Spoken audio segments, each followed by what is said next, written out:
February 25th, 1956. 3:47 a.m. East Berlin, Soviet sector. Senior Lieutenant Yevgeny Ostapenko descended the muddy embankment near Schonefelder Chaussee, flashlight cutting through darkness. The maintenance inspection should have been routine. Voltage irregularities on a military telephone line, nothing alarming. Then his flashlight found it, a concrete hatch hidden beneath the road. He pulled it open. Warm air rushed out, carrying the smell of electronics and American cigarettes. He descended into impossibility. The underground chamber stretched before him. Hundreds of tape recorders lined the walls, reels turning silently in fluorescent light. Monitoring equipment, a small kitchen, air conditioning humming, and cables. Thousands of cables running from tapping equipment directly into Soviet military telephone lines. Ostapenko stood frozen. The Americans had tunneled under the border, under sovereign Soviet territory, listening to everything for months. What Lieutenant Ostapenko didn't know was that the KGB had known about this tunnel from the first shovel of dirt. They had watched it being built and deliberately allowed the Americans to listen for 11 months. This is the story of the most elaborate espionage operation of the Cold War and the greatest double-cross in intelligence history. Berlin, 1952. The divided city remained a pressure cooker where East met West in daily confrontation. The CIA and British MI6 faced a crisis.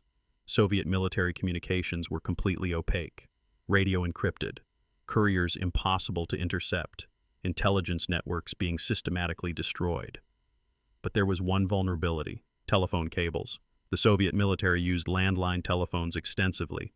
3 major cables ran beneath East Berlin, carrying thousands of conversations daily. Military orders, troop movements, political assessments, all traveling as electrical impulses through copper wires 6 feet underground. CIA Officer William King Harvey proposed the audacious solution. If the Soviets controlled the territory above, tunnel underneath it, tap the lines from below, listen to everything. The engineering challenges were staggering. The tunnel would stretch 1,476 feet from the American sector to East Berlin, running 6 feet underground through waterlogged clay. Nearly 3,100 tons of dirt would need secret disposal. The operation required ventilation, electricity, climate control, and sophisticated electronics, all while maintaining absolute secrecy.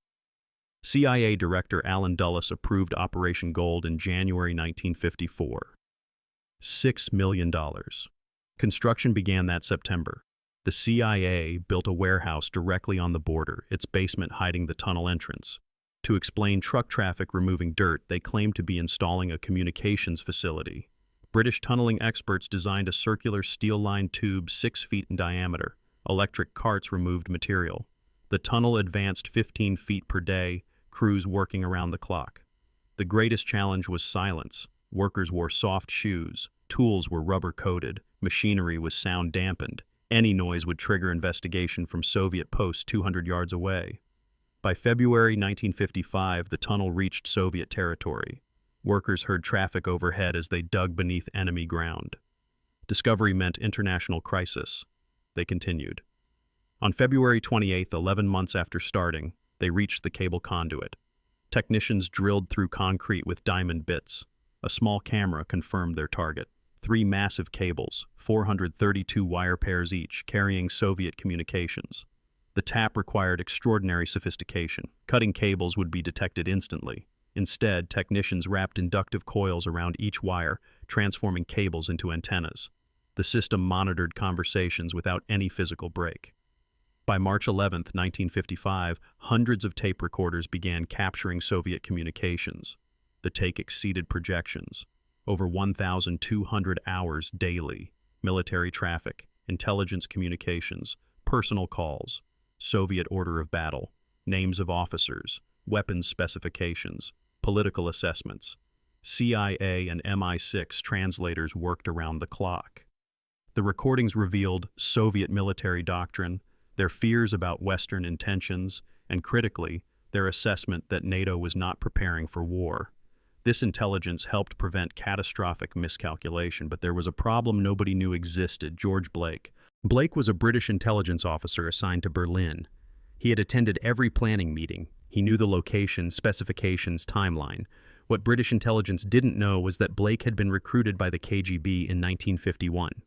In November 1953, before construction began, Blake informed his Soviet handlers. Complete details. The Soviets faced an impossible dilemma: shut it down and expose Blake, one of their most valuable sources, or allow it to continue and let the CIA harvest secrets. The KGB decided to allow the tunnel but carefully control what traveled through those cables. Truly sensitive material would go through other channels: radio, couriers, encrypted teletype. The telephone cables would carry real military traffic, enough to appear valuable, but sanitized. Soviet commanders didn't know their phones were tapped. They spoke freely, providing authentic intelligence. But the KGB ensured critical secrets never traveled through compromised lines. The Americans believed they were conducting brilliant espionage.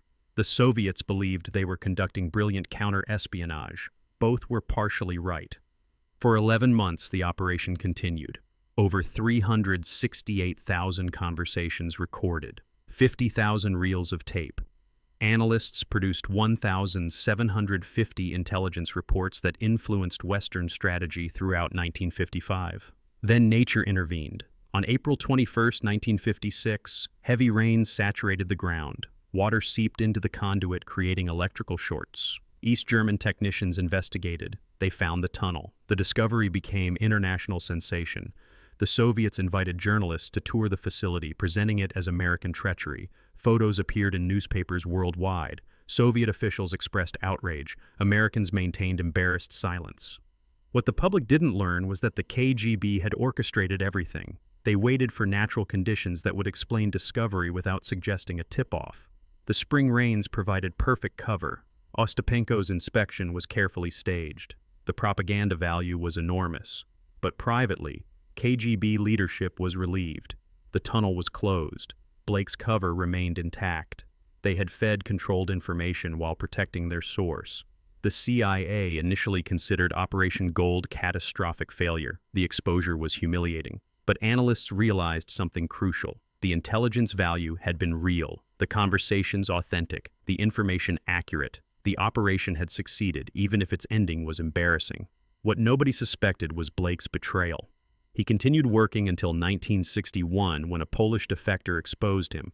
Blake was arrested and sentenced to 42 years. In 1966, he escaped to Moscow, where he lived until 2020, dying at 98. The full story remained classified until the 1990s, when files revealed the complete picture.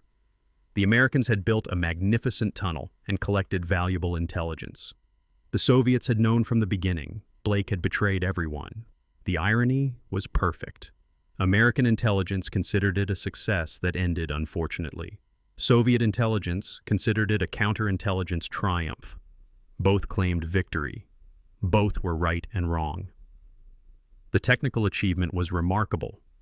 Engineers had constructed a sophisticated facility beneath hostile territory, operated it secretly for nearly a year, and collected intelligence that influenced Western policy. That the Soviets knew didn't diminish the accomplishment. But the deeper lesson was about espionage itself. The CIA believed they were conducting brilliant collection. They were participating in Soviet deception. Yet the deception was imperfect. The Soviets couldn't control everything without exposing their knowledge. Real intelligence leaked through. Years later, William Harvey reflected, "We got more intelligence than expected. The Soviets controlled more than we knew. Blake screwed everyone. In espionage, that's about as close to success as you get." George Blake offered his assessment. The tunnel was brilliant engineering and terrible security. The KGB was so focused on protecting me that real intelligence escaped. Everyone made mistakes. That's how espionage actually works. The operation influenced intelligence methods for decades. It proved physical taps were feasible in hostile territory. The counterintelligence lesson shaped Western security procedures for generations. The tunnel remained sealed under East Berlin until reunification. In the 1990s, portions were excavated and preserved. Today, sections are displayed at the Allied Museum in Berlin. Visitors can see the technology and cramped space where technicians spent 11 months listening. In June 1956, Khrushchev gave a private briefing. His words revealed the ultimate irony. The Americans spent millions to listen. We knew from the beginning. We fed them information to protect our source. They learned we don't intend war. We learned they fear we might. Both got information that prevented miscalculation. Both think they won. Perhaps that's the best outcome. We communicate through our distrust. The Berlin Tunnel operated for 11 months and 11 days. $6 million. Hundreds of personnel. 368,000 conversations. It was betrayed before construction began, yet collected intelligence that influenced policy throughout the Cold War's most dangerous period. Simultaneously triumph and disaster. The ultimate assessment remains ambiguous. By intelligence standards, that means it succeeded. In espionage, absolute clarity signals failure. When everyone is uncertain, partially successful, and somewhat deceived, the system is working. Ostapenko received commendation, never learning his discovery was orchestrated. Harvey received the Intelligence Star, classified for decades. Blake lived comfortably in Moscow, expressing no regret. Today, Operation Gold is taught as a case study in espionage's fundamental ambiguity. Operations can be simultaneously successful and compromised. Betrayal doesn't always mean failure. In intelligence work, certainty is the most dangerous illusion. The recordings influenced decisions about deployments, negotiations, and strategy throughout the mid-1950s. Some intelligence was real, some was deception. Analysts never knew which. They worked with what they had, assumed it was partially false, and made the best assessments possible. That's not failure. That's intelligence working. Ostapenko descended thinking he'd discovered American espionage. He'd found Soviet counterintelligence allowing espionage to continue. The Americans thought they were conducting brilliant collection. They were participating in controlled deception. The Soviets thought they controlled the deception. Real intelligence was leaking despite their control. Everyone was right. Everyone was wrong. The tunnel listened. The Soviets knew. The intelligence was simultaneously real and false. And somehow that confused operation helped prevent the Cold War from becoming hot. Both sides learned just enough to avoid catastrophe. Perhaps that's what intelligence is supposed to do. Not provide perfect clarity, but reduce uncertainty enough to prevent disaster. Operation Gold did that. Betrayed from the start, yet successful. Millions spent, yet worth it. Discovered and exposed, yet effective. That's espionage. That's the Cold War. That's the story of a tunnel under Berlin that everyone knew about except the people who were supposed to know. And that's why intelligence professionals still study Operation Gold, trying to understand how something could be both success and failure, both brilliant and foolish, both effective and compromised. The answer is simple. It was all of those things, all at once. Because in the world of secrets, nothing is ever just one thing.